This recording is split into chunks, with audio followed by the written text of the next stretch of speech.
All right, let's dive in. Today, we are opening up the blueprint to what is, without a doubt, the most complex and fascinating machine on the planet, the human body. We're going to explore its fundamental design, from the tiniest building blocks all the way up to the massive systems that keep us running. It's kind of a weird way to think about ourselves, isn't it? That we're just a container for a bunch of very, very organized chemical reactions. But when you get right down to it, on a purely physical level, that's exactly what we are.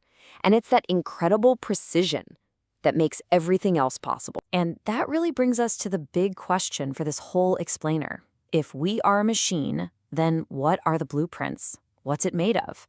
And maybe most importantly, who or what is running the show?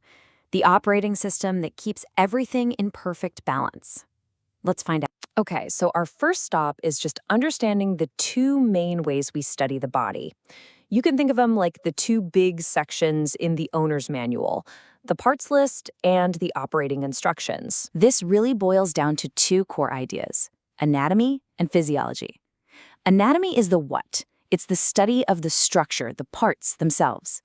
Physiology is the how. It's the study of how those parts actually work. So, for example, anatomy tells us that a red blood cell has iron in it, but physiology explains how that iron lets the cell grab onto and carry oxygen. The key takeaway? Structure and function are always linked. So now that we know how we study this machine, let's look at how it's actually built.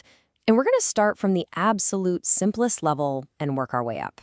Just like any good construction project, the body is built on a really clear ladder of complexity. It all starts with chemicals. Think basic atoms like oxygen and carbon.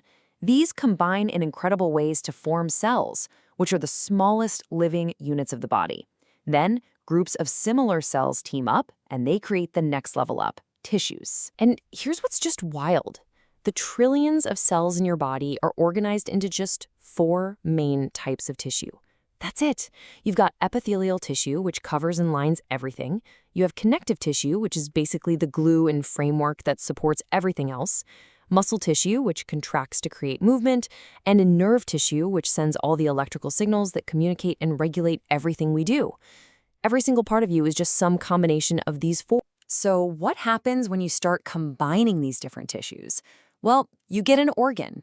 An organ is a really precise arrangement of different tissues all working together on one specific job. Your stomach, for instance, uses epithelial tissue to secrete digestive juices, muscle tissue to churn food, and nerve tissue to coordinate the whole process. Okay, so we have organs, but they aren't working in a vacuum. The heart, for example, is a single organ. It's one incredible component. But when you group it with the arteries and the veins, all these other organs that contribute to the same big mission, in this case, moving blood around, now you got an organ system.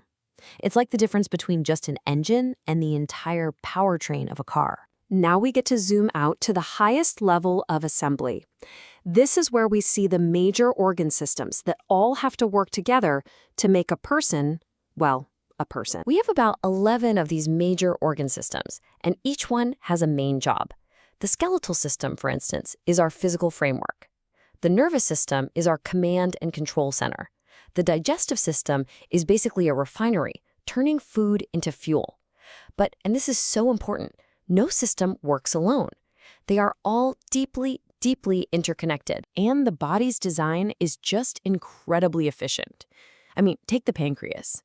It's a key part of the digestive system, creating enzymes to break down food.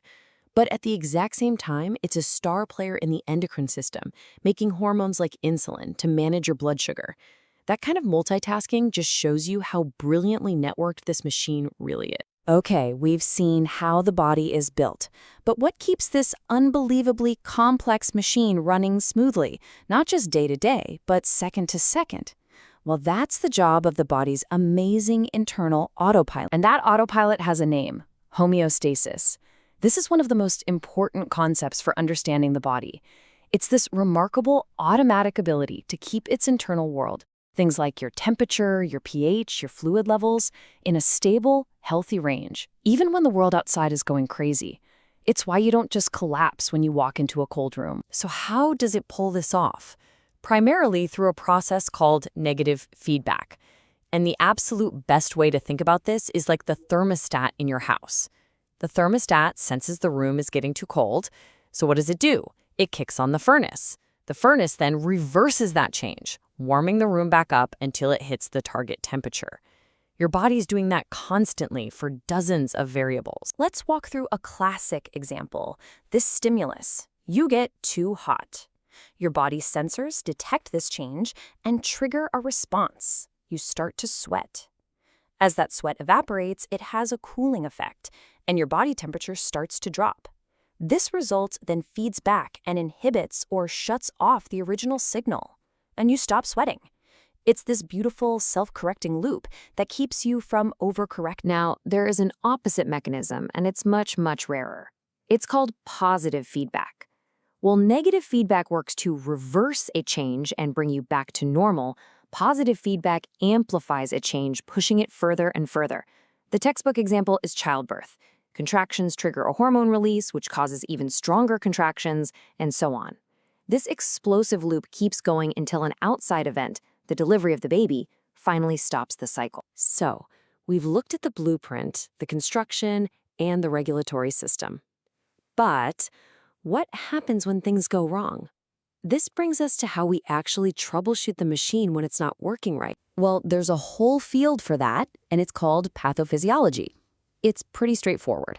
If physiology is the study of how the machine should work, then pathophysiology is the study of what happens when a part of that machine breaks down or a system fails. You have to understand the normal design before you can hope to fix a problem. A massive part of modern troubleshooting is being able to see inside the machine without actually, taking it apart. In the past, doctors often had to rely on risky, exploratory surgery. But today, we have these incredible imaging technologies that give us a detailed look inside the body, completely not invasively. We have some amazing tools in the toolbox. A CT scan, for example, uses X-rays to create these super detailed cross-sections. It's like looking at a loaf of bread, one slice at a time. An MRI is fantastic for visualizing soft tissues like your brain or muscles. But a PET scan, that one is really special. It actually shows the body in action, mapping metabolic processes like blood flow to see which parts of the machine are working and how hard. And this brings us right back to that idea of homeostasis. We're all taught in school that normal body temperature is one number, 98.6 degrees Fahrenheit. But the reality is, it's a range. A healthy, functioning body is constantly fluctuating somewhere between about 97 and 99 degrees. This constant adjustment isn't a flaw in the system. It's the sign of a healthy, dynamic, and perfectly regulated machine. So we'll end on this thought. From the countless chemical reactions building our cells to the huge feedback loops keeping us stable, our bodies are performing trillions of automatic adjustments every single day without a single command from us. We've looked at the blueprint, but the fact that this machine can build, run, and even try to repair itself all on autopilot, that's just mind-blowing. It really makes you wonder, what does this incredible autonomous design tell us about the very nature of life itself?